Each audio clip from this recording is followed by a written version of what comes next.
বিশ্বনাথ চাৰিআলিৰ টেঙাবৰী গাঁৱৰ এজন শিক্ষিত যুৱতীয়ে চৰকাৰী চাকৰিৰ আশাত বহি নাথাকি নিজৰ ঘৰত আৰম্ভ কৰিছে হাঁহ ছাগলীৰ লগতে মৎস্য পালন। কওকচোন এইটো আপুনি কেনেদৰে আৰম্ভ কৰিছে? নিজে আৰম্ভ কৰিছোঁ। আৰম্ভ কৰা আজি হ'ল 45 দিন হৈছে। তাৰপিছত কৰি আছোঁ আৰু। ইয়াত আপোনাক চৰকাৰী সাহায্য লাভ কৰিছেনে নে নিজে কৰিছে? মই নিজে কৰিছোঁ। চৰকাৰৰ পৰা একো সাহায্য লোন চোন দিয়া নাই? ইয়াত এতিয়া বৰ্তমান কি মাছ আছে? কাৱৈ মাছ। কাৱৈ মাছ। অকল কাৱৈ মাছেই কৰিব পাৰি? কাৱৈ মাছটো ইয়াৰ পিছত মই শিঙি দিম, মাগুৰ দিম, এক্সট্ৰাকৈ দিব পাৰি। কিন্তু এবাৰ প্ৰথমতে কাৱৈ মাছ দিছোঁ আৰু টেংকি বনাব পাৰিলে সুবিধা হয়। বেলেগ টেংকি ভাবি আছোঁ। আপোনাৰ এই যিটো হাতত যে আছে বস্তুটো, এইটো যে ইয়াত কি কি কৰা? পানী জোখা হয় কিমানখিনিলৈকে আহে মানে। আৰু এই যিবোৰ যে আপোনালোকৰ ইয়াত পাইপবোৰ আছে এইবোৰ এইটো অক্সিজেন পাইপ। বন্ধ কৰি থোৱা আছে, দানা দিছিলোঁ যে। তেওঁ কোনো চৰকাৰী চাকৰিৰ আশাত বহি নাথাকি নিজে স্বাৱলম্বিতাৰ পথ বাছি লৈছে। লগতে তেওঁ বায়'ফ্লক পদ্ধতিৰে কেনেদৰে মৎস্য পালন কৰিব পাৰে তাৰো এক প্ৰচেষ্টা হাতত লৈছে, যাতে কোনো যুৱক যুৱতীয়ে চৰকাৰী চাকৰিৰ আশাত বহি নাথাকি নিজৰ ঘৰতে এইদৰে হাঁহ ছাগলী মৎস্য পালন কৰিও নিজৰ স্বাৱলম্বিতাৰ পথ বাছি ল'ব পাৰে। বিশ্বনাথ চাৰিআলিৰ পৰা কংকু বৰাৰ ৰিপৰ্ট, প্ৰাৰ্থ টাইম।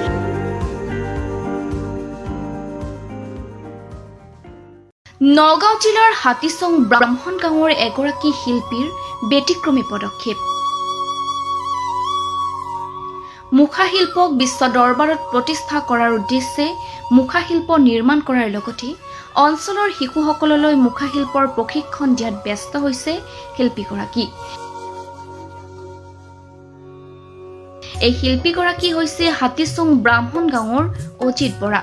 পেছাত এগৰাকী শিক্ষক অজিত বৰাই শিক্ষকতাৰ বৃত্তিৰ সমান্তৰালকৈ আজৰি সময়ত ভাস্কৰ্য শিল্পৰ লগতে মুখাশিল্পৰ নিৰ্মাণ কৰি সমগ্ৰ হাতীচং অঞ্চলৰ লগতে সমগ্ৰ নগাঁও জিলালৈ গৌৰৱ কঢ়িয়াই আনিছে। নমস্কাৰ, মোৰ নাম অজিত চন্দ্ৰ বৰা। মোৰ নগাঁৱৰ পৰা প্ৰায় 20 কিলোমিটাৰ আঁতৰত চকলাহাট ব্ৰাহ্মণ গাঁৱত মোৰ ঘৰ।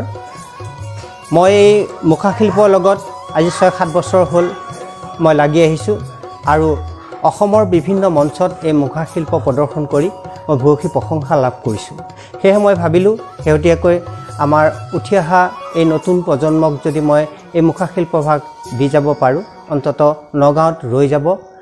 তেনে এটা প্ৰচেষ্টা হাতত লৈ আজি 1.5-2 মাহৰ পৰা মই এই ল'ৰা ছোৱালীখিনিক প্ৰশিক্ষণ দি আহিছোঁ আৰু এই সম্পূৰ্ণ হ'বলৈ আৰু সময় লাগিব কেইদিনমান। গতিকে মই ইয়াৰ লগতে মই এখন শিল্পাশ্ৰম আৰম্ভ কৰিছোঁ। আজি প্ৰায় 1.5 বছৰমান হ'ল মই শিল্পাশ্ৰমৰ কামো আৰম্ভ কৰিছোঁ, লাগি আছোঁ। অৰ্থৰ অভাৱত মই অলপ ৰৈ যাবলগীয়া হৈছে। মই চৰকাৰৰ ওচৰত নিবেদন কৰিছোঁ অকণমান যদি আৰ্থিকভাৱে সহায় কৰে। লগতে মই শংকৰদেৱ চিত্ৰকলা বিদ্যালয়খন প্ৰতিষ্ঠাপক কালৰ পৰা মই গঢ়িছোঁ ৰাইজৰ সহযোগত। গতিকে সম্পূৰ্ণ কৰি যাব পাৰিলে অন্ততঃ অসম তথা ভাৰতবৰ্ষৰ এটা অনুষ্ঠান ইয়াত ৰৈ যাব আৰু উঠি অহা প্ৰজন্ম এই দিশৰ প্ৰতি আগ্ৰহী হ'ব। এইখিনি মনত ৰাখি মই লাগি আছোঁ। শিল্পীগৰাকীয়ে নিজ গৃহতে এখন শিল্প আশ্ৰম প্ৰতিষ্ঠা কৰি মুখাশিল্প আৰু ভাস্কৰ্য শিল্পকে ধৰি বিভিন্ন ধৰণৰ সত্ৰীয়া সংস্কৃতিৰ ওপৰত শিশুসকলক প্ৰশিক্ষণ দি আহিছে।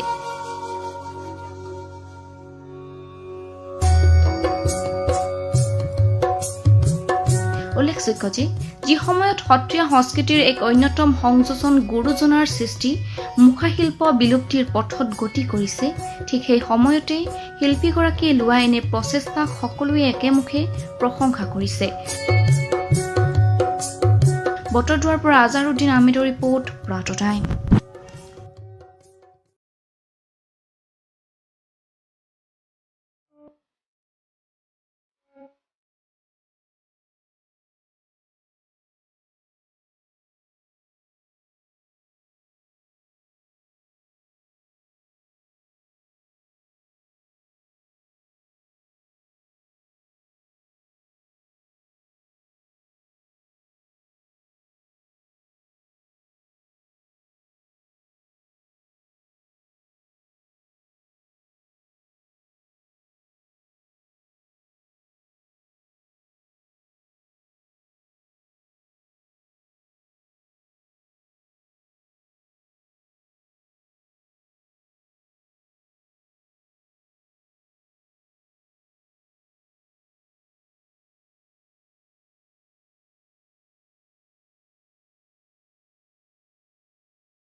প্ৰচাৰ বিমুখ এজন অনন্য শিল্পী, যাৰ জীৱনৰ একমাত্ৰ চৰ্তই কেৱল ৰং তুলিকা।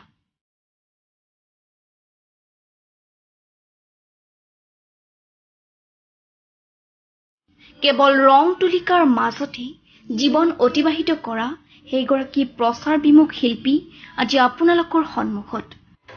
এই ছবিটো হৈছে মানে আশা, আৰু এইটো এটা বড়ো সংস্কৃতি, মহিলা এটা।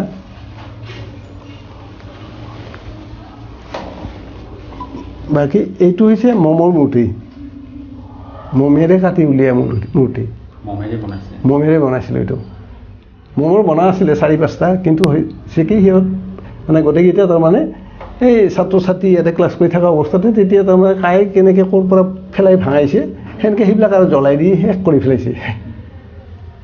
আচ্ছা, মাত্ৰ এইটোহে থাকিলে আৰু কিছুমান নিউজ পেপাৰ। জীৱনৰ একমাত্ৰ সাধনা কেৱল ছবি অঁকা। ছবি আঁকিয়েই অতিবাহিত কৰিলে জীৱনৰ অধিক সময়। এতিয়াও থমকি ৰোৱা নাই ব্যক্তিজনৰ হাতৰ তুলিকা।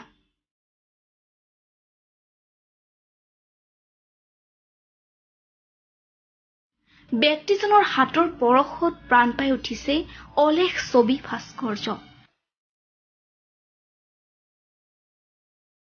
শৈশৱতে মাটিত ছবি অংকন কৰিয়েই আৰম্ভ কৰিছিল এক অবিৰত যাত্ৰা। থমকি নৰল, ভাগৰিও নপৰিল ব্যক্তিগৰাকী। তেখেতৰ হাতৰ পৰশত সৃষ্টি হ'ল আগনন ছবি ভাস্কৰ্য। তেখেতৰ ছবি আজি সমাদৃত হৈছে দেশ বিদেশৰ বিভিন্ন অনুষ্ঠানত। বঙাইগাঁও জিলাৰ মানিকপুৰ বাসিন্দা এইগৰাকী প্ৰচাৰ বিমুখ শিল্পী পৰেশ চৰকাৰ।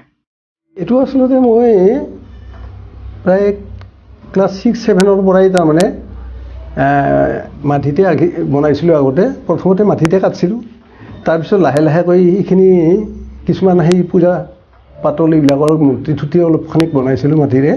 তাৰপিছতে এটা বেলেগ এটা হেৰি আহিলে, অনুপ্ৰেৰণা আহিলে যে এই বস্তুটো কেনেকৈ স্থায়ী কৰা যায়, আৰু সেইটো চিন্তা কৰি পেলাই তাৰপিছত তাৰমানে এই পাকাৰ মূৰ্তি বনাই আৰম্ভ কৰিলোঁ। আমি শুনিছোঁ আপোনাৰ ফটো বা আপোনাৰ ছবিয়ে বিদেশতো সমাদৰ লাভ কৰিছে, বিদেশতো আপোনাৰ ছবি লৈ গৈছে, বিদেশৰ পৰা আহি হেৰি কৰিছিলে। ক'ত কৰিছিলে? এইটো তাৰমানে আমেৰিকাত আছিলে, আমেৰিকা কানাডাত আছিল, তাৰপিছত মহাৰাষ্ট্ৰ, তাৰপিছত পাঞ্জাৱ, আচ্ছা, তাৰপিছত গুজৰাট, এইবিলাক ঠাইত তাৰমানে আমাৰ ইণ্ডিয়াৰ ভিতৰত কৈছোঁ, বিদেশ হিচাপে তাৰমানে আমেৰিকাতে বনোৱা হৈছিলে এখন। জীৱনৰ কণ্টকময় পৰিৱেশৰ মাজতো ছবি আঁকি জীৱিকা হিচাপে লৈ পাৰ কৰিলে প্ৰায় 65টা বছৰ।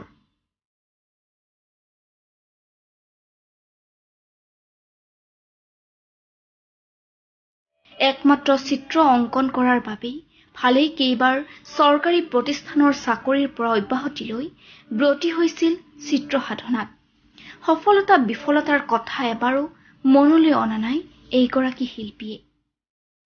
এইখন হৈছে সাম্প্ৰতিক সময়ৰ এখন ছবি। এই সাম্প্ৰতিক সময়ত তাৰমানে আজিও তাৰমানে বিজ্ঞান আমাৰ ইমান উচ্চ স্তৰত গুচি গৈছে, তাৰ মাজত আজিও আমি তাৰমানে এক শ্ৰেণী ব্যক্তিয়ে তাৰমানে ডাইনী হত্যা কৰি আছোঁ।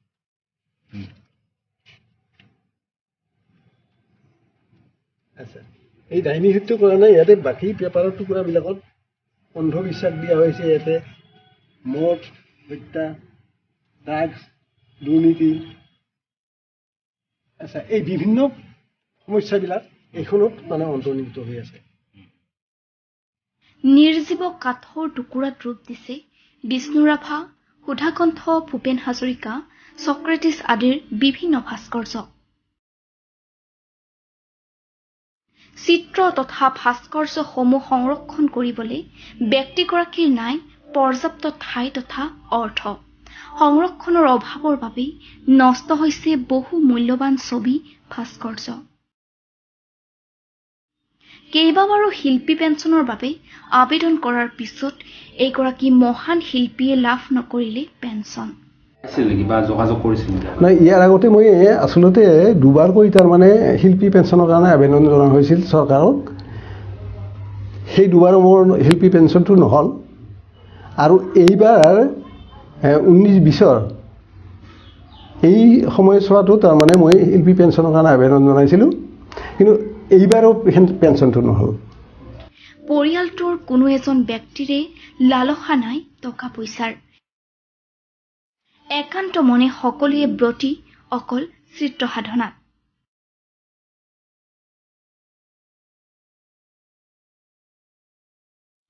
নিউজ ডেস্ক ৰিপৰ্ট, প্ৰাতঃ টাইম।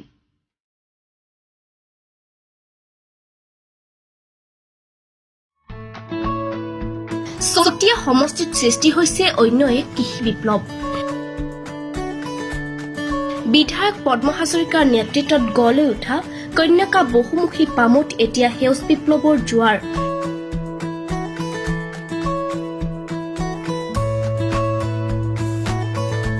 বজাৰো আমাৰ, পথাৰো আমাৰ এই শ্লোগানৰ উদ্দেশ্যৰে ন উৎপাদিত প্ৰতিটো খেতিয়ে ইতিমধ্যে ৰাজ্যৰ প্ৰতিখন বজাৰ দখল কৰাৰ লগতে স্বাৱলম্বী হৈছে বহু নিবনুৱা যুৱক যুৱতী।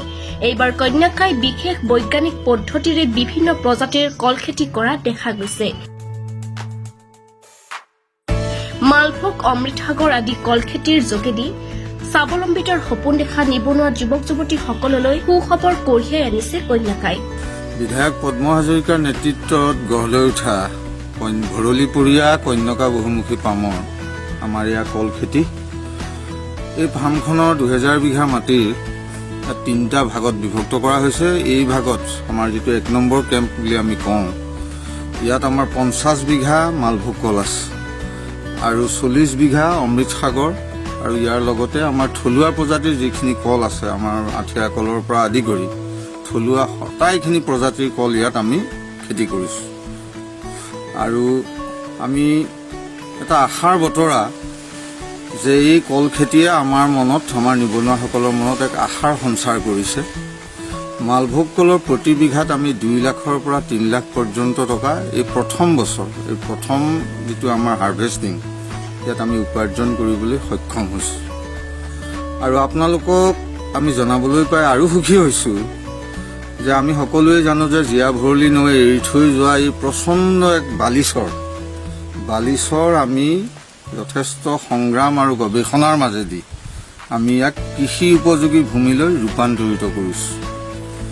আমাৰ বিধায়ক পদ্ম হাজৰিকাদেৱৰ নেতৃত্বত এই কামখিনি আজি ইয়াত সম্পন্ন হৈছে।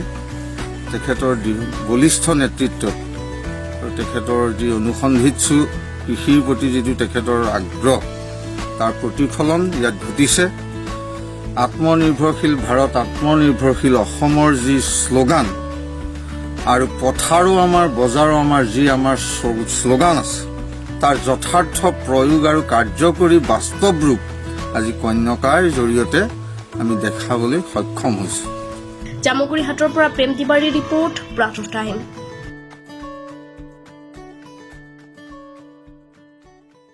নমস্কাৰ, মই আজি পাটৰ টাইমৰ তৰফৰ পৰা আমি এজন সফল খেতিয়কৰ দেখুৱাবলৈ আমি আহিছোঁ।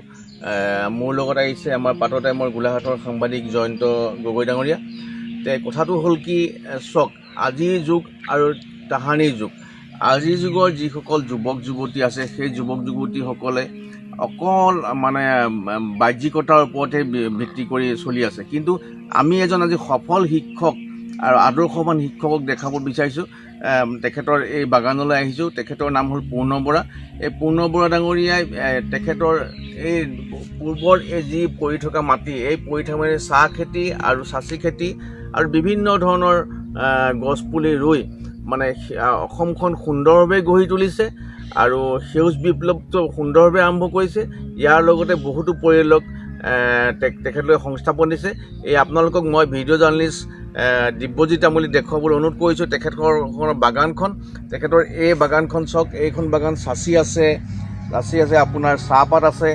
তেখেতে মানে সুন্দৰভাৱে এই চাচি গছজোপাৰ পৰা সকলো মানে আজি যি চাচিৰ যি ইয়াত বজাৰ বহিবলৈ গৈ আছে, তেখেতে আগৰ পৰা কৰাৰ পৰিশ্ৰমত তেখেতৰ কষ্ট নহ'ব। এতিয়া উঠি অহা প্ৰজন্মই যি কৰিবলৈ যথেষ্ট কষ্ট কৰিবলৈ তেখেতে তেতিয়াই চিন্তা কৰিছিল যে হয় যে আমি এনেকুৱা এটা খেতি কৰিবলৈ যিটো খেতিৰ পৰা আমি ওৱান টাইম ইনভেষ্ট কৰি আমি সাৰা জীৱন খাই থাকিব পাৰোঁ। এইটো একদম আমাৰ আদৰ্শৱান এটা বস্তু, আদৰ্শৱান এটা মানে খেতি। কাৰণ এই চাহ খেতিটো বছৰেকত এবাৰেই ওৱান টাইম ইউজ কৰিব লাগে আৰু সাৰা জীৱন খাই থাকিব পাৰি। ইয়াক লালন পালন কৰি গৈ থাকিলে কোনো চিন্তা নাই, কোনো পৰিয়াল মানে দুখত পৰিবলগীয়া চিন্তা নাই। পথাৰ আৰু বজাৰ আমি কথা কৈ থাকিলে নহ'ব। এই পুৰ্ণ বৰাৰ দৰে এই অৱসৰপ্ৰাপ্ত শিক্ষকসকলৰ আদৰ্শ আমি ল'ব লাগিব। আৰু মই ভিডিঅ' জাৰ্নেলিষ্ট দিব্যজিৎ তামুলীক পুনৰ আমি পুৰ্ণ বৰাৰ বাসগৃহলৈ যাবলৈ অনুৰোধ জনাম। আৰু পুৰ্ণ বৰাৰ পৰা আমি তেখেতৰ এই কেনেকৈ পৰিকল্পনা কি কৰিলে আমি জানিবলৈ চেষ্টা কৰিম। আৰু মই জয়ন্ত গগৈক তেখেতৰ বাসগৃহলৈ আহিবলৈ অনুৰোধ জনাইছোঁ।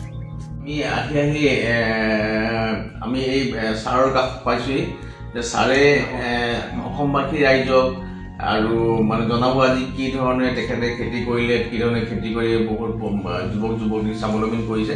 ছাৰ, পাতৰ টাইমৰ তৰফৰ পৰা আপোনাক স্বাগতম জনাইছোঁ। আমি পাতৰ টাইমৰ তৰফৰ পৰা আপোনাৰ ওচৰলৈ আহিছোঁ। আপুনি কেনেধৰণে খেতি আৰম্ভ কৰিলে অকণমান জনাব নেকি? মই প্ৰথমতে আপোনালোকৰ পাতৰ টাইম মই সম্ভাষণ জনাইছোঁ আৰু ধন্যবাদ জনাইছোঁ। আপুনি খেতি কেনেকৈ প্ৰথমতে খেতি কিমান দিনৰ পৰা খেতি আৰম্ভ কৰিছে? খেতি বুলি ক'বলৈ গ'লে মই এনেও জন্মৰ পৰাই মই খেতিয়কৰ ল'ৰা, গতিকে দেউতাহঁতৰ লগত মই সৰুৰ পৰাই খেতিৰ লগত জড়িত। কিন্তু চাহ খেতিৰ লগত মই 1987 চনৰ পৰা জড়িত হৈছোঁ। যিহেতু আমাৰ খুমটাই বৰ্তমান MLA মৃণাল শইকীয়া, তেখেতৰ দেউতা মোৰ এজন ভাল বন্ধু আছিল। তেখেতৰ লগতে মই সচৰাচৰ ঘূৰি পকি ফুৰোঁতে তেখেতৰ সান্নিধ্যলৈ যোৱা হ'ল আৰু সেই সান্নিধ্যৰ মাজেদিয়ে মই 1987 চনত প্ৰথম চাহ খেতি কৰিবলৈ আৰম্ভ কৰোঁ।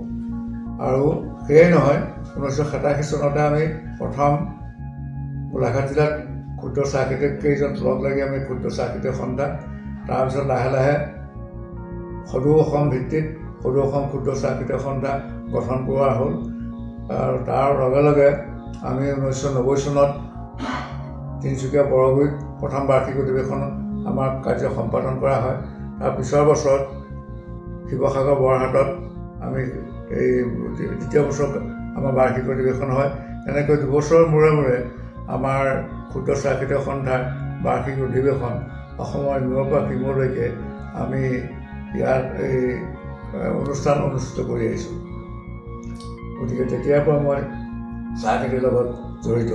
এই চাহ খেতিৰ লগত জড়িত হৈ থকাৰ লগে লগে মই প্ৰথম বছৰত চাহ খেতি কৰিবলৈ লওঁতে 80 বছৰ আমাৰ মাটিবিলাকৰ যেন তেনে খাচী গছ আছিল, যিটো আগৰ খেতি বুলি কয় বৰ্তমান, আগৰ এটা ক'লা হীৰা। সেই খেতিটোত আমাৰ ইয়াত মানে খাচীবিলাকত তেনেকুৱা কোনো মূল্য নিদিয়ে, খাচী গছৰ কোনো মূল্যও নাথাকে। গতিকে কিছুমান গছ কাটি পেলালোঁ। এতিয়া তাৰে কিছুমান গছ থাকি গ'ল, সেই গছ এতিয়া যথেষ্ট ডাঙৰ দীঘল হ'ল আৰু যথেষ্ট মই এতিয়া মূল্য পাইছোঁ। সেই সময়ত মাল নথকাৰ কাৰণে সেই গছবোৰ কাটি পেলোৱা হৈছিল। এতিয়া মই বাগানৰ মাজে মাজে আৰু তাৰ ছাইডত থকা ড্ৰেইনবিলাক পুতি তাৰ ঠাইত মই এতিয়া খাচী গছ লগাবলৈ আৰম্ভ কৰিছোঁ। এতিয়া আপোনালোকে দেখিলেই যে মোৰ বাগানৰ মাজেদি দুখাই দুখাইকৈ আমি কৰিডৰ নিচিনাকৈ খাচী গছ লগাইছোঁ। যেনি তেনি আপুনি যেনিয়ে চাই তেনিয়ে একোটা একোটা কৰিডৰৰ সদৃশ বাট আপুনি দেখিবলৈ পাব। আৰু তাতে ওলাই সোমাই বৰ ভাল লাগে, যিহেতু আমি সেউজীয়াৰ মাজতে জীৱন বৰ্তাই আছোঁ। আমাৰ পৰিৱেশটো সম্পূৰ্ণ সেউজীয়া আৰু ওপৰৰ ফালে সূৰ্যৰ তাপটো গৰমকালিও কমকৈ আহে। আমি তাৰ মাজে মাজে প্ৰাকৃতিক দৃশ্যটো চাই নিজেও মোৰ ভাল লাগে। মই আজৰি সময়ত বৰ্তমান সেই বাগানৰ মাজে মাজে খাচী গছৰ তলে তলে ঘূৰি ফুৰিবলৈ মই ভাল পাওঁ আৰু দুই একে আহি পেলাই চায়ো আৰু মোৰ কামবিলাক দেখি অলপ ভাল পায়। মাজে মাজে মোৰ দৰে আনেও কৰিবলৈ প্ৰেৰণা পাইছে বুলি মই ভাবিছোঁ। হয় হয় ছাৰ, ছাৰে খুব সুন্দৰ কথা এটা কৈছে যে সেউজীয়া হৈ থকাৰ কথা কৈছে। মই এই সময় এটা গান মনত পৰিছে জ্যোতিপ্ৰসাদ আগলৈ, সেউজী সেউজী সেউজী অ সেউজী ধৰণী ধুনীয়া। সঁচাকৈ আপুনি একদম সুন্দৰ এটা সেউজীয়া পৰিৱেশ আপুনি সৃষ্টি কৰিছে। আপুনি তাৰ লগতে আৰু এটা কথা ক'লে যে এই চাহ গছৰ মাজে মাজে চাচি গছ, যে চাহ গছৰ মাজে মাজে চাচি গছ ৰুই যে স্বাৱলম্বী হ'ব পাৰে এই কথাটো আপুনি ক্ষুদ্ৰ চাহ খেতিয়কসকললৈ আপুনি সুন্দৰ এটা বাৰ্তা আগবঢ়াইছে। আচ্ছা, আপোনাক এটা কথা সুধিব বিচাৰিছোঁ যে আপুনি এটা কথা কওক যে এই ক্ষুদ্ৰ চাহ খেতিয়ক সন্থা এটা মানে যিটো বিপ্লৱ আৰম্ভ কৰিবলগীয়া হ'ল, এইটো বিপ্লৱ কিহৰ কাৰণে আপোনালোকে আৰম্ভ কৰিবলগীয়া হ'ল? প্ৰথমতে ধৰি লওক, মই যেতিয়া চাহ খেতি কৰিব খোজোঁ তেতিয়া মই অকলশৰে অনুভৱ কৰিছোঁ। গতিকে প্ৰথম যেতিয়া কেইজনমান বন্ধু আমি লগ পালোঁ গোলাঘাট জিলাত, তেতিয়া আমি যেতিয়া ভালেকেইজন লগ পালোঁ খেতিয়ক বন্ধু, তেতিয়া আমাৰ মনত এটা সাহ আহিল যে আমি এতিয়া লগ যেতিয়া পাইছোঁ, আমি কাইলৈ আগবাঢ়ি যাবলৈ আমি এটা বাট পালোঁ। গতিকে সেইফালৰ পৰাই আমি সন্থাটো তৈয়াৰ কৰাটো কথা ভাবিলোঁ আৰু সেইধৰণে আমি গঠন হ'ল আৰু সেইধৰণে আমি কৃতকাৰ্য লাভ কৰিলোঁ। আৰু এতিয়া আপোনালোকে জানে যে সমগ্ৰ অসমত ক্ষুদ্ৰ চাহ খেতিয়ক সন্থা বুলি ক'লে সকলোৱে চিনি পায় আৰু এতিয়া এটা ডাঙৰ মৰ্যাদা আছে, নহয় জানো বাৰু? হয় হয়, মানে তেখেতে এটা কথা ঠিক কৰিছে যে পথাৰ আৰু বজাৰ যদি আমি দখল কৰিবলগীয়া হয়, পথাৰ আৰু বজাৰ যদি আমি আমাৰ নিজৰ অসমীয়াৰ হাতত আনিবলগীয়া হয়, তেনেহ'লে এনেধৰণৰ বিপ্লৱ খুব জৰুৰী। তেখেতে দেখাই দিছে, এজন শিক্ষক হৈও তেখেতে পথাৰ আৰু বজাৰৰ কাৰণে যিখিনি কৰিব লাগে উঠি অহা প্ৰজন্মক ইয়াৰ আদৰ্শ দেখাইছে। আমি পাৰ্ট অফ টাইমৰ তৰফৰ পৰা তেখেতে ধন্যবাদ জনাইছোঁ। ছাৰ, আপোনাক আৰু এটা কথা সুধোঁ। ছাৰ, আপুনি খেতিৰ লগতে আপুনি ছাৰ শিক্ষাৰ লগতো জড়িত। এতিয়া আপুনি শিক্ষাৰ পাতনি ক'ত মেলিছিল, কি কৰিছিল, অকণমান জনাব নেকি? মই প্ৰাথমিক বিদ্যালয় প্ৰাথমিক পৰ্যায়ৰ শিক্ষা মই যিখন বৰ্তমান এতিয়া স্কুল প্ৰতিষ্ঠা কৰিলোঁ বুলি আপোনালোকক কৈছোঁ, সেই বিদ্যালয়খনৰ নাম আছিলে জুইগাঁও প্ৰাথমিক LP স্কুল। তাতে মই প্ৰথম শিক্ষা গ্ৰহণ কৰিছোঁ আৰু তাৰপিছত আমি এই অঞ্চলত উচ্চ স্তৰৰ শিক্ষা নথকাৰ কাৰণে মই কলেজীয়া জীৱনৰ পাতনি অৱসান ঘটাই সেই LP স্কুলখনতে এখন মজলীয়া স্কুলো মই প্ৰতিষ্ঠা কৰাত নিজে আগভাগ ল'লোঁ আৰু সেয়া বৰ্তমান এতিয়া তাৰ 50 বছৰ পাৰ হৈ গ'ল। এতিয়া তাৰ আমি সোণালী জয়ন্তীও ইতিমধ্যে সমাপ্ত ঘটাইছোঁ। ছাৰ, আপুনি কলেজীয়া জীৱন আৰম্ভ কৰোঁতে আপোনালোকে ধৰক সেই সময়ত কলেজ খুব অসমত কম আছিল আপোনালোকৰ দিনত। আপোনালোকে কিমান দূৰ ছাৰ মানে বাট কৰি বাই কলেজলৈ যাব লাগিছে, আপুনি জনাব নেকি? হয়, আমাৰ ইয়াৰ পৰা কলেজলৈ যাবলৈ আমি বৰ্তমান গোলাঘাটলৈ আমি যাবলগীয়া হয়। গোলাঘাটৰ দেৱৰাজ ৰয় কলেজ, তাত আমি যাব লগা হয়। আমাৰ দিনৰ ৰাস্তাবিলাক শিল হৈ আছিল, পকা হোৱা নাই, বাটবিলাকত ধূলি আৰু সেই সময়ত চুগা মেলি চলি আছিলে আমাৰ বৰুৱামন গাঁৱত। এই ৰাস্তাটোৱেদি বৰুৱামন গাঁৱলৈ কুঁহিয়াৰ গাড়ীবিলাক আহে আৰু সেই গাড়ীবিলাকৰ অহা যোৱা কৰোঁতে বিৰাট ধূলি হয় আৰু সেই ধূলিৰ মাজেদি আমি চাইকেল চলাই কলেজলৈ অহা যোৱা কৰিব লগা হৈছিল। হয় ছাৰ, আপোনালোকে কলেজলৈ যে অহা যোৱা কৰিছিল, ছাৰ কিহত অহা যোৱা কৰিছিল? ছাৰ, আপোনালোকে ইয়াৰ পৰা ধূলি বালিৰ মাজেৰে চাইকেল লৈ পেলাই আপোনালোকে 10-15 কিলোমিটাৰ বাট চাইকেলেৰে আপোনালোকে শিক্ষা গ্ৰহণ কৰিবলৈ গৈছিল। এতিয়া ছাৰ, ল'ৰাসকলে যিসকল উঠি অহা প্ৰজন্ম মটৰচাইকেল নহ'লে, গাড়ী নহ'লে আপোনাৰ শিক্ষানুষ্ঠানলৈ যোৱা দেখা নাযায়, সেইটো আপোনালোকে কি ক'ব ছাৰ?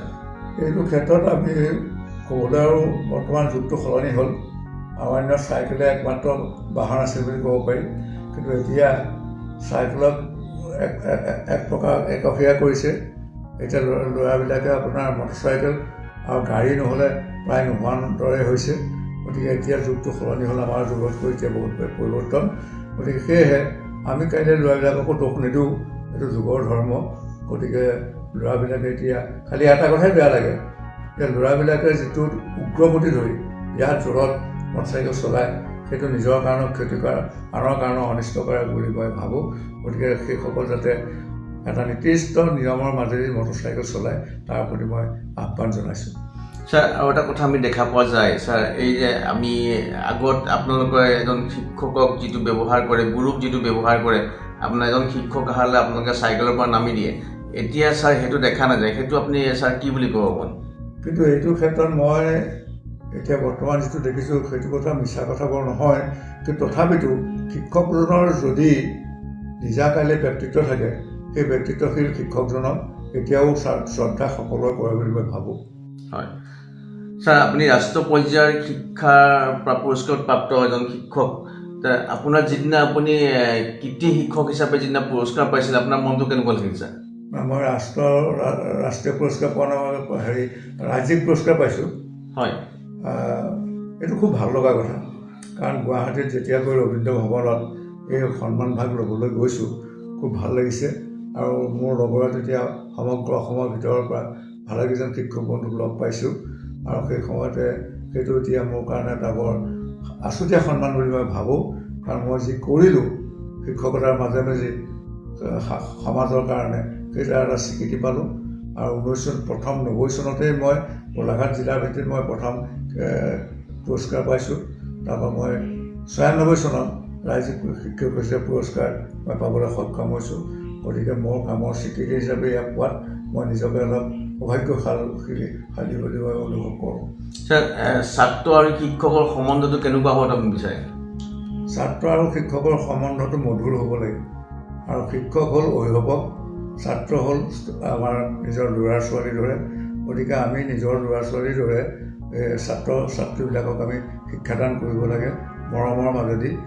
আৰু আমি সেই ছাত্ৰ ছাত্ৰীসকলৰ বিশেষকৈ মনোজগতক প্ৰৱেশ কৰিব পাৰিব লাগিব, কাৰণ শিক্ষাদান কাৰ্যত মনস্তাত্ত্বিকতা বৰ ডাঙৰ বিষয়। গতিকে মনস্তত্ত্বটো অধ্যয়ন কৰি পেলাই যদি আমি শিক্ষা দিবলৈ বিচাৰোঁ, তেতিয়া নিশ্চয় ছাত্ৰ ছাত্ৰীয়ে শিক্ষা গ্ৰহণ নকৰে বুলি আমি নাভাবোঁ। হয়, আমি যথেষ্ট লাভান্বিত হৈছিলোঁ এজন কৃতি শিক্ষক পূৰ্ণকান্ত বৰা ডাঙৰীয়া আৰু লগতে এজন খেতিয়ক, মানে এজন শিক্ষক হৈও শিক্ষাৰ লগত জড়িত হৈ তেখেতে মানে সেউজ বিপ্লৱটো খেতিৰ দ্বাৰা কেনেকৈ আগবঢ়াই লৈ গৈছে, সঁচাকৈ ভাল লাগিল। আমি পাঠৰ টাইমৰ সকলো দৰ্শকক অনুৰোধ জনাওঁ যে আপোনালোকে পথাৰ আৰু বজাৰ যদি দখল কৰিবলগীয়া হয়, এনেধৰণৰ আমাৰ এই ছাৰৰ দৰে ব্যক্তিৰ আদৰ্শ আপোনালোকে আগুৱাই লৈ যাওক, তাৰ কামনা কৰিছোঁ। মই ভিডিঅ' জাৰ্নেলিষ্ট দিব্যজিৎ তামুলী তেখেতৰ পৰিয়ালটি আৰু তেখেতৰ ঘৰটি দেখাবলৈ অনুৰোধ কৰিছোঁ, কাৰণ তেখেতে খেতিৰ দ্বাৰা মানে কেইবাখনো গাড়ী ক্ৰয় কৰিবলৈ সক্ষম হৈছে, আৰু তেখেতে গোটেই পৰিয়ালটো সুন্দৰভাৱে চলাবলৈ সক্ষম, তেখেতৰ পৰিয়াল চলাবলৈ সক্ষম হৈছে। সঁচাকৈ এনেকুৱা ধৰণৰ অনুষ্ঠানত আমি ধন্যবাদ জ্ঞাপন কৰিছোঁ।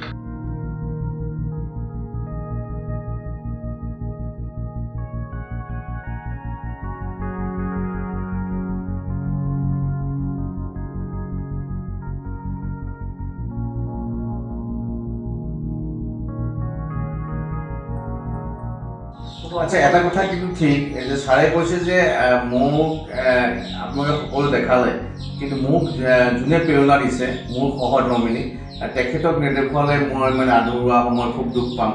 সেয়েহে আমি তেখেতৰ সহধৰ্মিনীকো মাতিছোঁ, মাতি ছাৰক ছাৰ আপুনি আপোনাৰ যিটো সহধৰ্মিনীৰ কথা আপুনি কৈছে যে সহধৰ্মিনী নেদেখিলে দুখ পাম, আপুনি অকণ ক'ব নেকি? ধন্যবাদ। প্ৰথমতে স্কুলত চাকৰি কৰা সময়তে আমাৰ চাহ বাগান প্ৰতিষ্ঠা কৰিবলৈ আৰম্ভ কৰিছোঁ। আৰু মই স্কুলত যোৱাৰ আগতেই প্ৰায় 10 কেজিমান পাত টুকি থৈ যাওঁ। তাৰ পাছত মোৰ সহধৰ্মিনীয়ে মোৰ চাহপাতত মানে পকা কাম আৰম্ভ কৰে লেবাৰৰ লগত। আৰু সেইধৰণে তেওঁ সকলো ক্ষেত্ৰতে মোক উৎসাহ উদ্দীপনা দি খেতি কৰিবৰ কাৰণে মোৰ লগত সহযোগিতা হিচাপে লগত থাকি কাম কৰি যোৱাৰ ফলতে এই বাগানখন মই প্ৰতিষ্ঠা কৰিবলৈ সক্ষম হ'লোঁ বুলি আপোনাৰ বাগানৰ পৰাই দাঙি ধৰিবলৈ বিচাৰিছোঁ। ইমান প্ৰেম আপোনাক ছাৰে আগবঢ়াইছে, আপোনাৰ প্ৰতি ইমান প্ৰেম ছাৰৰ আছে, আপুনি কি ক'ব? আপুনি বাইদেউ আপুনি কি ক'ব? সঁচা কথা। এইখিনি সম্পূৰ্ণ সঁচা কথা। তেখেতে সেইকাৰণে ক'বলগীয়া হৈছে আচলতে। তেখেতৰ পাছতে মই মানে চব ক্ষেত্ৰতে গৈ থাকোঁ, লেবাৰৰ লগত থাকোঁ। স্কুল গুচি যোৱাৰ পিছত কেনেকৈ পুলি লগাব লাগে, কেনেকৈ হিচাপ কৰিব লাগে, সেইখিনি চব মই কৰি থাকোঁ। হয়, ইয়াকে কয় প্ৰেম।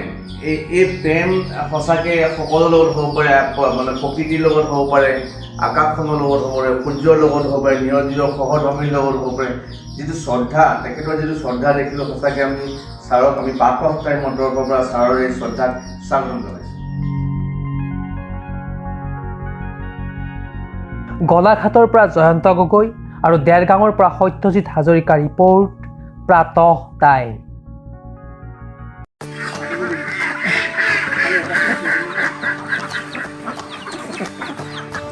হাঁহ কুকুৰা পালনেৰে স্বাৱলম্বিতাৰ পথ দেখুৱাইছে দৰঙৰ দীপাংকৰে।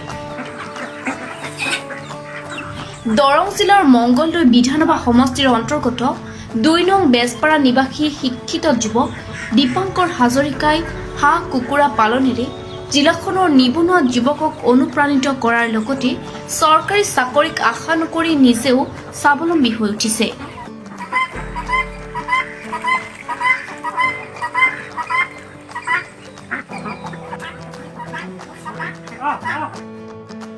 একক প্ৰচেষ্টাৰে হাঁহ, কুকুৰা, বটা চৰাই, গাহৰি আৰু মৎস্য পালন চলাই অহা সংগ্ৰামখনে এতিয়া জিলাখনৰ হেজাৰজন নিবনুৱা যুৱকলৈ আশাৰ ৰেঙনি কঢ়িয়াইছে।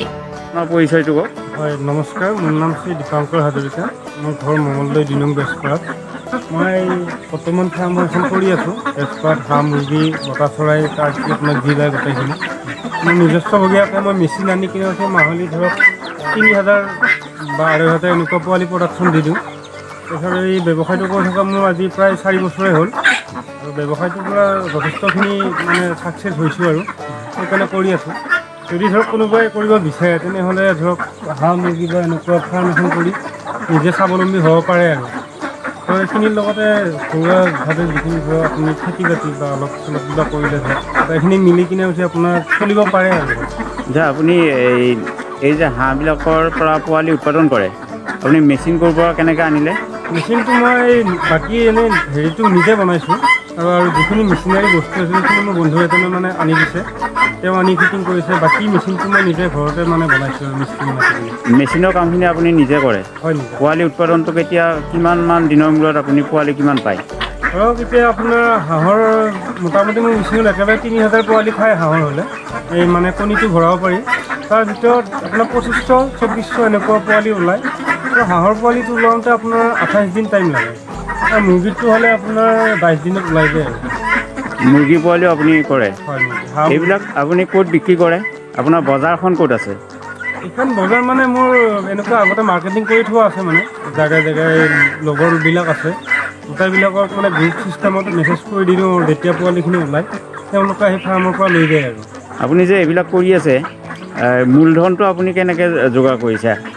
নতুন এজনে যেতিয়া কৰিব বিচাৰিব মূলধনটো লাগিব। মূলধনটোৰ ক্ষেত্ৰত কেনেকুৱা ধৰণৰ আপোনাৰ পৰামৰ্শ? এতিয়া মই ক'ব লাগিলে মই এতিয়া মূলধন বহুত কমৰ পৰা আৰম্ভ কৰিছোঁ। মই আজি 4 বছৰ আগৰ পৰা ফাৰ্মটো ষ্টাৰ্টিং কৰিছিলোঁ। ফাৰ্ষ্ট মানে মই 5-6টামান হাঁহ আনি কিনে উঠি ফাৰ্মটো আৰম্ভ কৰিছোঁ, সৰু এটা ঘৰ বনাই কিনে। তাৰপিছত সেই হাঁহকেইটাৰ পৰা মানে কণীটো পোৱালিটো জগাই লাষ্টত আজি ধৰক এইখিনি পাইছোঁ। যদি কোনোবা কৰিব খোজে তেওঁ ধৰক এতিয়া অলপ মূলধন ল'ব লাগিব আৰু ক'তনো 5-6টা হাঁহৰ পৰা ষ্টাৰ্টিং কৰিব। মিনিমাম ধৰক 100 হাঁহৰ পৰা ষ্টাৰ্টিং কৰিলে ভাল হয়। অলপ পইচা যোগাৰ কৰিব লাগে ধৰক ঘৰটো বন্ধাখিনি আপোনাৰ পোৱালি আৰু দানাৰখিনি উঠাব লাগিব। এতিয়াতো চৰকাৰে বহুত সুবিধা দি আছে, কৃষি ক্ষেত্ৰত যথেষ্ট সুবিধা দিছে, পশুপালনৰ ক্ষেত্ৰত আপুনি এইবিলাক কিবা পাইছেনে নাই? নাই, চৰকাৰৰ ফালৰ পৰা একো হেৰি পোৱা নাই এতিয়ালৈকে। আপুনি যোগাযোগ কৰিছে নাই? যোগাযোগ মানে এতিয়া ধৰক ফাৰ্মতে দিনটো ব্যস্ত হৈ থাকিব লাগে। ধৰক আহে বহুত, আহি কিনে কয় বোলে দিম বা হেৰি, কিন্তু কোনোৱে ধৰক আগবাঢ়িও নিয়া নাই বা কোনোৱে আহি ভালদৰে এনেকুৱাকৈ ধৰক এনেকুৱা স্কিম দিয়াও নাই, সেইকাৰণে পোৱাও নাই আৰু লাগি আছোঁ, বিচাৰি আছোঁ। যদি পাওঁ ধৰক ভৱিষ্যতে আৰু আৰু বেছি অলপ ডাঙৰ কৰিম। আৰু প্ৰশিক্ষণৰ ক্ষেত্ৰত কওকচোন, আপুনি প্ৰশিক্ষণ ক'ৰবাত লৈছে বা ইয়াতে কাৰোবাক প্ৰশিক্ষণ দিয়ে নেকি? প্ৰশিক্ষণৰ ক্ষেত্ৰত মই মানে নিজে প্ৰশিক্ষণটো লোৱা নাই। মই 4 বছৰ ধৰি নিজে প্ৰেক্টিকেলি প্ৰশিক্ষণটো কৰি আছোঁ আৰু নিজে মানে ইউটিউবত চাই কিনে বা নিজে কৰি কিনে উঠি নিজৰ ট্ৰেইনিং দি আছোঁ আৰু। দৰঙৰ পৰা হেমন্ত কলিতাৰ ৰিপৰ্ট, প্ৰাতঃটাইম।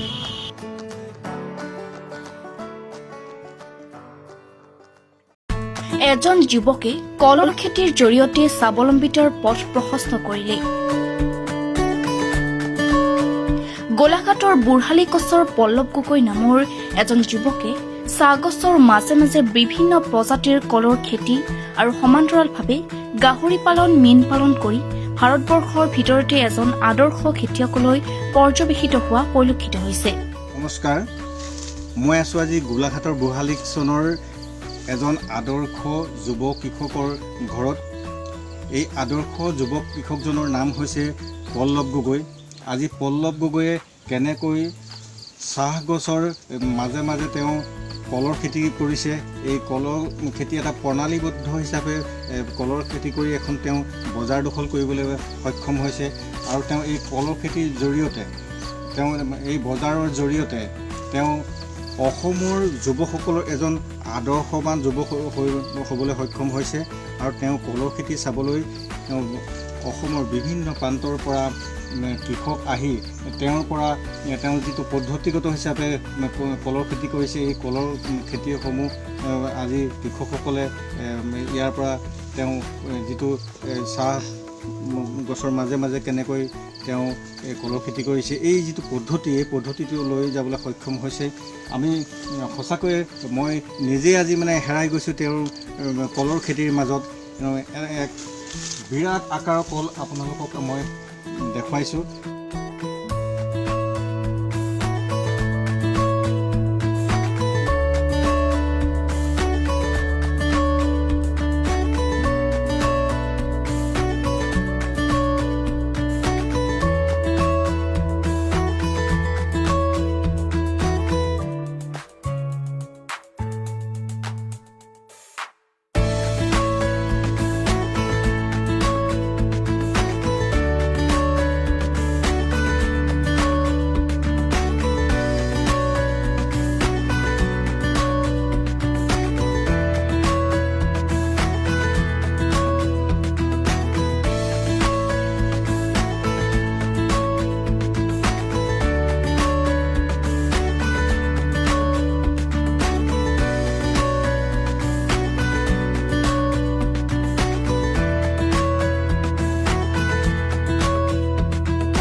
নমস্কাৰ। নমস্কাৰ। পাতৰ টাইমলৈ আপোনাক মই স্বাগতম জনাইছোঁ। ময়ো এই চেনেলৰ জৰিয়তে আপোনাৰ লগতে আপোনালোকৰ চেনেলৰ সমূহ কৰ্মকৰ্তালৈ আন্তৰিক অভিনন্দন জনাইছোঁ। কওকচোন, আপুনি এই খেতি, কলৰ খেতি আপুনি কেতিয়াৰ পৰা আৰম্ভ কৰিছে? মই 11 চনৰ পৰা এই কলৰ খেতি আৰম্ভ কৰিছিলোঁ আৰু লগতে বাগানৰ কামো আৰম্ভ কৰিছিলোঁ আৰু তাৰ সমপৰ্যায় কল খেতি আৰম্ভ কৰিছিলোঁ। আপুনি ইমান সুন্দৰভাৱে আপুনি কলৰ খেতি পদ্ধতিগত হিচাপে আপুনি কৰিবলৈ ক'ৰ পৰা আপুনি অনুপ্ৰেৰণা পাইছে এনেকৈ? এইটো ক'ব লাগিব যিহেতু মই আমাৰ অসমৰে ধৰি লওক আশে পাশে যিমানখিনি খেতিয়ক মানুহ আছে তাৰ প্ৰত্যেকৰ ঘৰত যাব নোৱাৰিলেও হয়তো 100ৰ ভিতৰত 80 ঘৰ মানুহত গৈ অন্যান্য কৃষি কৰ্মৰ কেনেদৰে কৰিছে তেখেতসকলে তাক অনুকৰণ কৰিছিলোঁ আৰু তাৰ সমপৰ্যায়ত ময়ো খেতি কৰিবলৈ মানে আগ্ৰহী হৈছিলোঁ আৰু লগতে কিছুমান কথা নজনা শিকিছিলোঁ। আপুনি এই এটা বৃহত্তৰ আপুনি এৰিয়া কলৰ খেতি কৰিছে, এই খেতি কৰোঁতে আপুনি পুঁজি ক'ৰ পৰা পালে? পুঁজি বুলি ক'বলৈ গ'লে বৰ কল খেতিটোত ইমান পুঁজিও দৰকাৰ নাই আৰু যিহেতু মই প্ৰথম ষ্টাৰ্ট কৰোঁতে 11 চনত 20 জোপা কলৰ পৰা আৰম্ভ কৰিছিলোঁ আৰু আজিৰ তাৰিখত আপোনাৰ 10,000 জোপা হৈছে নিজৰ প্লেনিং হয়। সেই গতিকে যিটো আৰু বাগানৰ যি সামান্য পুঁজি দৰকাৰ হৈছিল সেইখিনি বাগানৰ পৰাই পাইছিলোঁ মই আৰু লগতে গাহৰিও আছিলে, গাহৰিৰ পৰা পাইছিলোঁ। আপোনাৰ এই খেতি দৰ্শন কৰিবৰ কাৰণে বাহিৰৰ প্ৰান্তৰ পৰা কোনোবা ব্যক্তি আহিছেনে? আহিছে, যিহেতু তামিলনাডুৰ পৰাও আহিছে, অৰুণাচল, নাগালেণ্ড, কাৰ্বি আংলং এনেকুৱা ৰাজ্যৰ পৰাও মোৰ ইয়াত চাবৰ বাবে আহিছে আৰু ইয়াৰ লগতে এগ্ৰিকালচাৰৰ অফিচাৰবিলাকো ভিজিট কৰে মাজে সময়ে আৰু আমাৰ ওচৰৰ খুমটাই কৃষি বিজ্ঞান কেন্দ্ৰৰ পৰাও মানুহ আহে, যোৰহাট কৃষি বিজ্ঞান কেন্দ্ৰৰ পৰাও মানুহ আহে আৰু অলপ দিনৰ আগতে গম পাইছিলে চাগে 2020 চনৰ জানুৱাৰী মাহত মোৰ এটা তামিলনাডুৰ পৰা কল অনুসন্ধান কেন্দ্ৰৰ ছাৰ্ভে হৈছিলে আৰু তাৰপিছত সমগ্ৰ ৰাজ্যতে হৈছিলে এইটো। তাৰপৰা দেশৰ ভিতৰতে আপোনাৰ 2020 চনৰ বেষ্ট বানানা ফাৰ্মাৰ এৱাৰ্ড 2020 বঁটা লাভ কৰিবলৈ সক্ষম হৈছিল। আমাৰ এই বিশেষকৈ আমাৰ সমষ্টি কিবা জনপ্ৰতিনিধি বা মানে বিধায়ক সকলে আহিছে নেকি কিবা আপোনাক অনুপ্ৰেৰণা দিবৰ বাবে? তেখেতটো যথেষ্ট মোৰ লগত সম্পৰ্ক আছে। আজি বিধায়ক হৈ থকা বিধায়ক মানে কাৰ কথা ক'লে আপুনি? মই সন্মানীয় বিধায়ক মৃণাল শইকীয়া দেৱৰ কথা কৈছোঁ। যিহেতু তেখেতে বিধায়ক নোহোৱা অৱস্থাটো মানে মোৰ লগত যোগাযোগ আছিল আৰু আজি পৰ্যন্তও তেখেতে সময় উলিয়াই কোনোবা এটা সময়ত নহয় এটা সময়ত মোৰ ফাৰ্মত আজৰি পালেই তেখেতসকলে তেওঁ আহি ভিজিট কৰে আৰু অন্যান্য অনাগত দিনত কেনেদৰে আগবাঢ়ি যাব লাগিব, কৃষি কৰ্মৰ জৰিয়তে কেনেকৈ স্বাৱলম্বী হ'ব পাৰি এই বিষয়েও মোৰ লগত আলোচনা কৰে যথেষ্ট। আৰু আমাৰ সমষ্টিবাসীৰ যিখিনি নিবনুৱা তেখেতসকলক কেনেকৈ মানে কৃষি কৰ্মৰ জৰিয়তে চাকৰিয়ে জীৱনৰ শেষ সম্বল বুলি নাভাবি আগুৱাই নিব পাৰি তাৰ কাৰণেও তেখেতে প্ৰচেষ্টা চলাম বুলি মোক কথা দি যায়। যুৱকসকলে আপোনাৰ পৰা অনুপ্ৰেৰণা পাইছে, আপুনি ধৰক কেনেধৰণে যুৱকসকলক আপুনি অনুপ্ৰেৰণা দিছে? মই যিহেতু মোৰ ফাৰ্মত আপোনাৰ সপ্তাহত 9-10জন মানুহৰ নতুন মুখ থাকেই আজিৰ তাৰিখত আৰু তেখেতসকল আগ্ৰহী জানিবৰ কাৰণে আহে। তেখেতসকলক মই এটা কথাই কওঁ যে তোমালোকে প্ৰথম কাম আৰম্ভ কৰা, প্ৰথমতে কাম আৰম্ভ কৰি হাতত যে এটকা আছে এটকাই আৰম্ভ কৰি দিয়া আৰু সেই এটকা গৈ পেলাই দেখিবা এদিন 1 লাখ টকা হ'ব, এদিন 1 কোটি টকা হ'ব, কিন্তু চেষ্টা এৰি নিদিবা। আৰু এইটো কথাও কওঁ যে কামত সফল আৰু বিফল দুইটাই থাকে আৰু যদি বিফল নহয় মানে সফলৰ সংজ্ঞাটো বুজি পোৱাই টান তাৰমানে। আৰু সেই গতিকে মই কওঁ যে কাম কৰি যোৱা, কেতিয়াবা তোমালোক বিফল হ'ব পাৰা কিন্তু মন পেলাই নিদিবা, এনেদৰে মই কওঁ আৰু তেখেতসকলক।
গোটেই কলৰ খেতি আপোনালোকে দেখিছে যিহেতু কলৰ খেতিৰ জৰিয়তে তেওঁ যিটো আপোনাৰ ৰাষ্ট্ৰীয় পুৰস্কাৰ পাবলৈ তেওঁ মানে সক্ষম হৈছে এইটো সঁচাকৈ অসমবাসী গৌৰৱৰ বিষয় আৰু যুৱকসকলৰ এইটো এটা অনুপ্ৰেৰণাৰ বিষয় আজি এইটো সময়ত যুৱকসকলে যেনেকৈ চাকৰিৰ পাছে পাছে দৌৰি ফুৰাৰ সময়তে আজি পল্লৱ গগৈয়ে আজি অসমবাসী ৰাইজক দেখুৱাই দিছে কেনেকৈ কৃষি কৰ্মৰ জৰিয়তে কেনেকৈ স্বাৱলম্বিতা হ'ব পাৰি এইটো এটা আদৰ্শমূলক বাৰ্তা তেওঁ প্ৰেৰণ কৰিছে ধন্যবাদ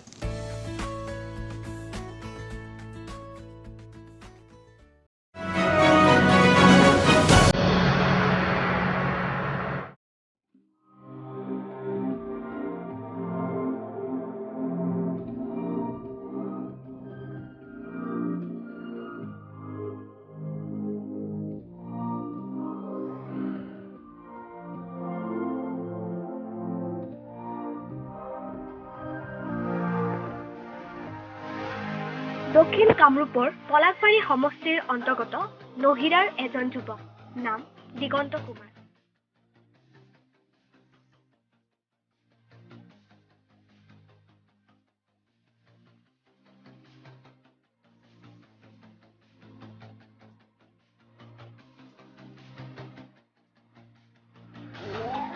প্ৰবীণ কুমাৰ আৰু বৰদা কুমাৰীৰ জ্যেষ্ঠ পুত্ৰ দিগন্ত কুমাৰে সৰুৰে পৰা বাঁহ শিল্পৰ প্ৰতি আগ্ৰহী।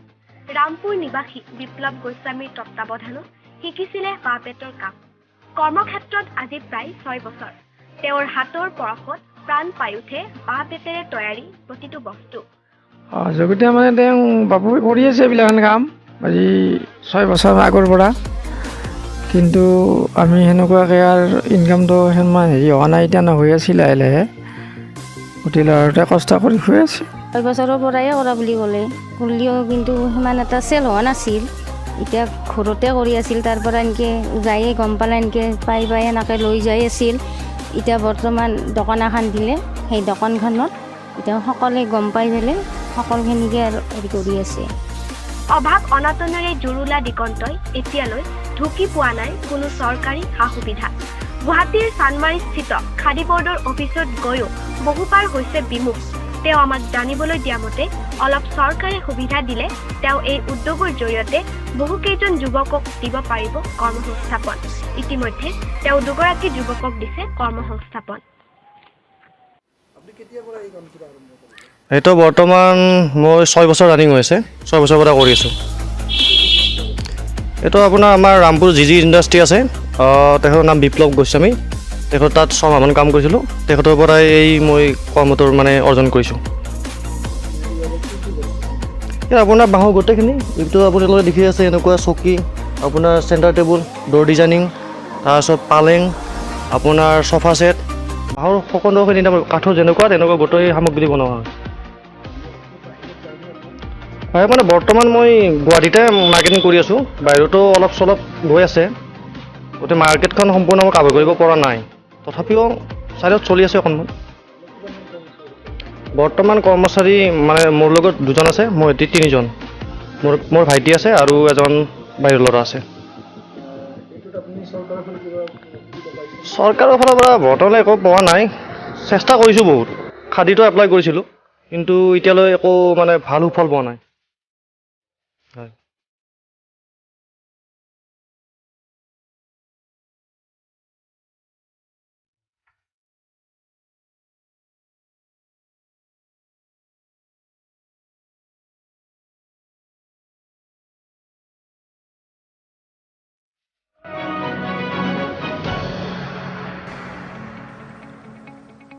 ডিব্ৰুগড়ৰ এগৰাকী শিক্ষিত যুৱতী, তেওঁ নিজেই নিজকে স্বাৱলম্বী কৰি তোলাৰ এক জ্বলন্ত উদাহৰণ। নমস্কাৰ, মই গীতাঞ্জলি শইকীয়া।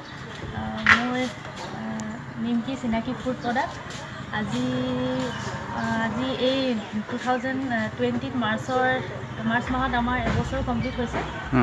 আৰু যিটো সময় য'ৰ পৰা আমি ষ্টাৰ্ট হৈছিলোঁ, আমি 90 টকাৰ পৰা ষ্টাৰ্ট কৰিছিলোঁ এই বিজনেছটো। আৰু আজি সেই 90 টকাৰ পৰা আজি বহুতখিনিয়ে মানে আমাৰ বহুতখিনিয়ে আগবাঢ়ি গৈছোঁ। আৰু কি ক'ম মানে আজি যিটো আমাৰ আগতে যেনেকৈ মানে যিটো দিগদাৰ হৈছিলে, যি সমস্যাৰ সন্মুখীন হৈছিলে, অলপ টনাজকে চলিছিলোঁ আৰু বহুত অসুবিধাও হৈছিলে আমাৰ। কিন্তু এতিয়া আমাৰ এই বিজনেছটোৰ পৰা বহুতখিনি উপকৃত হৈছোঁ। আৰু এতিয়া মানে মাল আমি প্ৰথমে 20 পেকেট 30 পেকেট কেতিয়াবা নিওঁ, প্ৰথমে ঘূৰায়ে আনো, মানে বিকিয়ে নহয়। এতিয়া মানে এনেকুৱা হয় আমি 200 পেকেট 300 পেকেট লৈ গ'লেও মানে মাল মানে কম হৈ যায়, মানে আৰু মাল লাগে, আমি দিবই নোৱাৰোঁ দোকানত। আমি ডিব্ৰুগড়ত এতিয়া আমাৰ 40খনৰ ওচৰতে দোকান আছে। আৰু এতিয়া কিছুমানে তিনিচুকীয়াতো বিচাৰে, দুলীয়াজানতো বিচাৰে, কিন্তু আমি দিবগৈ পৰাগৈ নাই। আৰু একচুৱেলি মোৰ ভাই বোৱাৰী হয় তেখেত শিৱানী শইকীয়া, তাৰ মই স্কুটিতে বৰ্তমান ডেলিভাৰী দিওঁ, স্কুটিতে লৈ যাওঁ। অলপ অসুবিধা হয় তথাপিও আৰু মই ভাবোঁ আমি প্ৰত্যেকজন অসমীয়াই এনেকৈ কৰি যাব লাগে আৰু নিজৰ জীৱনটোত। আজিকালি চাকৰিলৈ ৰৈ থাকি আমি একো চাকৰি পাওঁ নেপাওঁ সেইটোতো পিছৰ কথা। এনেকুৱা ব্যৱসায় এটা যদি চবৰে নিজে যদি আমি নিজে ভৰিত থিয় হ'ব পাৰোঁ, এনেকুৱা সৰু এটা ব্যৱসায় যোগেদি মানে মই ভাল বুলি ভাবোঁ। আৰু মই একচুৱেলি চাকৰি কৰি আছিলোঁ ৱৰ্ল্ড ভিজন ইণ্ডিয়া বুলি, যি প্ৰজেক্ট এটাত কৰি আছিলোঁ। এতিয়া মই সেইটো মানে মই ৰিজাইন দিয়া আজি এমাহে হ'ল, ৰিজাইন দিলোঁ। আৰু মানে মোৰ বিজনেছত যদিও মই চাকৰিলৈ যাওঁ, মানে মোৰ ধান্দাটো বিজনেছতে থাকে। মানে বিজনেছত অফিচত থাকিলেও ডিউটিত থাকিলেও মই নিমকি অৰ্ডাৰকৈ লৈ থাকোঁ, মানে ক'ত কিমান লাগে কি লাগে। ঘৰত ভিডিঅ' কল কৰিও মানে মই চাই থাকোঁ যে বনাইছেনে নাই, কাম কিমান দূৰ আগবাঢ়িছে, মানে মনটো ইয়াতে থাকে মোৰ। সেইকাৰণে বহুত ভাবি চিন্তি মানে মই সেই চাকৰিটো ৰিজাইন দিয়া নিচিনাই হ'ল। আৰু আজি এয়া মানে বিজনেছটোত মানে অকণমান কালিৰ পৰা বিশেষকৈ ছাৰ গৌতম বৰদলৈ চৰকাৰী সহায় পাইছে নেকি বাৰু? চৰকাৰী সহায় হয়। মই ইউকো বেংকৰ পৰা মই 2 লাখ টকাৰ ঋণ লৈছিলোঁ, আজি 2 মাহ হৈছে। সেই লোনৰ পৰাও মই বহুতখিনি মানে আগবাঢ়িব পাৰিছোঁ বৰ্তমান সময়ত। আৰু কালি হঠাৎ গৌতম বৰদলৈ ছাৰক লগ পালোঁ। মই একচুৱেলি চিনিয়ে নাপাওঁ, তেখেতে মানে কথা বতৰা পাতি ফেচবুকত শ্বেয়াৰ কৰি কালিৰ দিনটোৰ ভিতৰতে মানে মোৰ বহুতখিনি হোম ডেলিভাৰী দিয়াৰ মানে মোৰ অৰ্ডাৰ আহিছে। এতিয়ালৈকে আপোনালোকে দেখিছে বনি আছে, লাগি আছে কামত সকলো। আৰু তেওঁলোকে বহুত কষ্ট কৰিছে। এগৰাকীও নহ'লেও মানে মোৰ বহুত অসুবিধা হয়। এগৰাকী যদি এবচেণ্ট হৈ যায় বা এগৰাকী নাহে, সেই বনাই থকা গৰাকী মোৰ মা হয়। আৰু এইফালে ৰেড কালাৰ পিন্ধি আছে মোৰ লগৰ হয় প্ৰমিলা উৰাং। আৰু এইফালে মোৰ মাহী বুলিয়ে মাতে আৰু মোৰ মা সীমা। তেখেতসকলে মানে নিজে ঘৰুৱা নিচিনাকৈ কাম কৰে, মানে অকণমানো মানে কামত একো মানে এলাহ চেলাহ একো নকৰে, নিজৰ টাইম টেবুল মতে আহে, ধুনীয়াকৈ মানে কাম বন কৰি ধুনীয়াকৈ ৰাতি মানে বহুত মানে সহায় কৰিছে। মানে মই এওঁলোকৰ এজন নহ'লেও মই মানে অকলে নোৱাৰোঁ। মানে এই ব্যৱসায়ত আৰম্ভ কৰা তেওঁৰ এবছৰ হৈ গৈছে। তেওঁ নিজৰ ঋণ পৰিশোধ কৰাৰ লগতে মাকৰ সৈতে আৰু 3গৰাকী যুৱতীক তেওঁ সংস্থাপন দি আগবঢ়াই নিছে। আহক আমাৰ নিবনুৱা যুৱক যুৱতীসকলেও এইদৰে নিজকে স্বাৱলম্বী হোৱাৰ পথেৰে অগ্ৰসৰ কৰক। ডিব্ৰুগড়ৰ পৰা ধ্ৰুৱজ্যোতি গগৈ ৰিপৰ্ট বাতখ টাইম। লকডাউনৰ বাবে এজন যুৱ প্ৰজন্মৰ চিত্ৰশিল্পীৰ দুৰ্বিহ জীৱন। চিত্ৰশিল্পৰ যোগেদি নিজক তথা পৰিয়ালক যোৱা 1.5 বছৰে পোহপাল দিয়াৰ উপৰি নিজক প্ৰতিষ্ঠা কৰাৰ সপোন ৰচিছিল। এখন পেইণ্টিং হাব খুলি আৰম্ভ কৰিছিল চিত্ৰশিল্প কলা।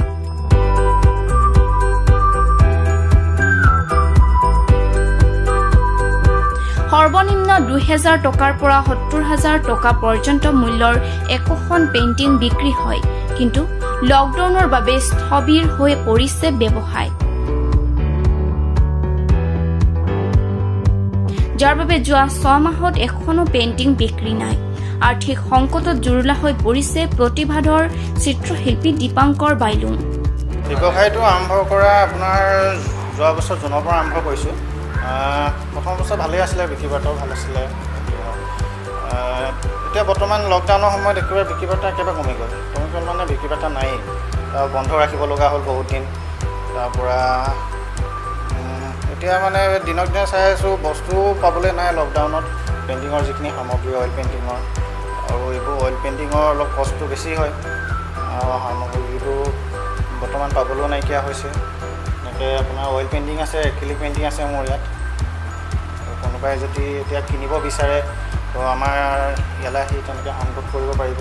অৰ্ডাৰো লওঁ আমি ইয়াতে আপোনাৰ 2,000 টকাৰ পৰা আৰু প্ৰায় 60-70 হাজাৰমান টকীয়া পেইণ্টিং আছে ইয়াত আৰু বিশেষকৈ আমাৰ ইয়াত পেইণ্টিঙৰ ফটো ফ্ৰেমো অৰ্ডাৰ লোৱা হয় কমাৰ্চিয়েল যোনবোৰ ফটো ফ্ৰেম আমাৰ কমাৰ্চিয়েল ফটো ফ্ৰেমটো মানুহে তেনেকৈ বুজি নাপাব যিহেতু এনেই দোকানত যিটো ফটো ফ্ৰেম পায় সেইটো নহয় মানে তাৰমানে মিস্ত্ৰীয়ে ঘৰতে বনায় এইটো কাঠটো ফুল কাটি তাৰ ওপৰত আপোনাৰ বাৰ্নিছ চাৰ্নিছ মাৰি সম্পূৰ্ণ আপোনাৰ চাব পাৰিব ইয়াত আছে কিছুমান 1-2টা ফটো ফ্ৰেম মই ৰাখিছোঁ তেনেকৈ ইয়াৰ পৰা দিয়া হয় কমাৰ্চিয়েল আৰু এই পেইণ্টিংবোৰ কমাৰ্চিয়েলৰ কাৰণে মোৰ কণ্টেক্ট নম্বৰটো 9435424771 মোৰ নাম দীপাংকৰ বাইলুং এইটো কোন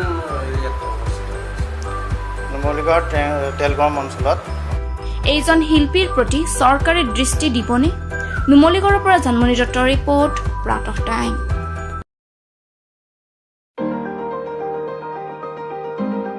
সৰ্বভাৰতীয় পৰীক্ষাত উজলিল দেৰগাঁৱৰ সুদীপ্ত বৰঠাকুৰ।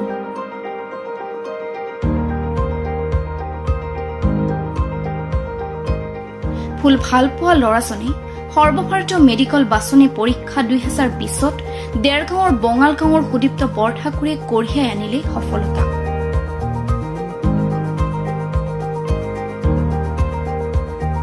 তেওঁ মুঠ 720 নম্বৰৰ ভিতৰত 616 নম্বৰ পাবলৈ সক্ষম হ'ল। পৰীক্ষাত মানে সৰ্বভাৰতীয় এটা পৰীক্ষা এই পৰীক্ষাত তুমি 52 নম্বৰ পাবলৈ সক্ষম হৈছা দেৰগাঁৱলৈ গৌৰৱ কঢ়িয়াই আনিছা এটা প্ৰথমতে তুমি ধন্যবাদ কাক দিব বিচাৰিবা? মই প্ৰথমতে মোৰ মা দেউতাক ধন্যবাদ দিব খুজিম কাৰণ মোৰ মা দেউতাই মোৰ কাৰণে এতিয়ালৈকে যিখিনি পাইছোঁ যথেষ্টখিনি মানে যিকোনো সময়তে সহায় কৰিছে আৰু বিশেষকৈ মোৰ এই লকডাউনৰ সময়ছোৱাত মানে সকলো এটা পঢ়াৰ পৰা আঁতৰি যোৱাৰ নিচিনা হয় ইমানখিনি পিৰিয়ডত সেইখিনি যথেষ্টখিনি সহায় কৰিলে তাৰপিছতে মোৰ মা দেউতাৰ পিছতে মোৰ পৰিয়ালৰ বাকী সকলো বা খুৰা তাৰপৰা দাদা সকলোখিনি সহায় কৰিছিলে তাৰপিছতে মোৰ দেৰগাঁৱৰ জ্ঞানপুঞ্জৰ মোৰ শ্ৰদ্ধাৰ অপূৰ্ব চেতিয়া ছাৰ কিৰণ শৰ্মা ছাৰ আৰু ইব্ৰাহিম ছাৰ এওঁলোকেও যথেষ্টখিনি সহায় কৰিছিলে আৰু গুৱাহাটীৰ পটেঞ্চিয়েল এণ্ড কনচেপ্ট এডুকেশ্যনৰ সকলো ফেকাল্টিয়েও যথেষ্টখিনি সহায় কৰিছিলে। এই পৰীক্ষাটো সহজকৈ বুজাই দিয়ে এই পৰীক্ষাটো আপোনাৰ সৰ্বভাৰতীয় পৰ্যায়ৰ এটা পৰীক্ষা হয় ইয়াত ফিজিক্স কেমেষ্ট্ৰি আৰু বায়'লজিৰ কুৱেশ্যন 180টা কুৱেশ্যন আহে আৰু তাৰে এটা কুৱেশ্যনত 4 নম্বৰকৈ পায় আৰু নিগেটিভ মাৰ্কছ 1 থাকে আৰু তাতে উত্তীৰ্ণ হৈ পেলাই মেডিকেল কলেজসমূহত এডমিশ্যন ল'ব পাৰে। সৰ্বভাৰতীয় কিমানজন পৰীক্ষাৰ্থী এই পৰীক্ষাত মানে অংশগ্ৰহণ কৰিছে? এই পৰীক্ষাত সৰ্বভাৰতত পৰ্যায়ত আপোনাৰ প্ৰায় 16 লাখ শিক্ষাৰ্থী অংশগ্ৰহণ কৰিছিলে আৰু অসমৰ পৰা প্ৰায় 30,000 শিক্ষাৰ্থী অংশগ্ৰহণ কৰিছিলে। মই যিহেতু 52 নম্বৰ ৰেংক পাইছোঁ গতিকে মই গুৱাহাটী মেডিকেল কলেজতে ভাবিছোঁ এডমিশ্যন। দেৰগাঁৱৰ পৰা সত্যজিৎ হাজৰিকাৰ ৰিপৰ্ট প্ৰাতঃ টাইম।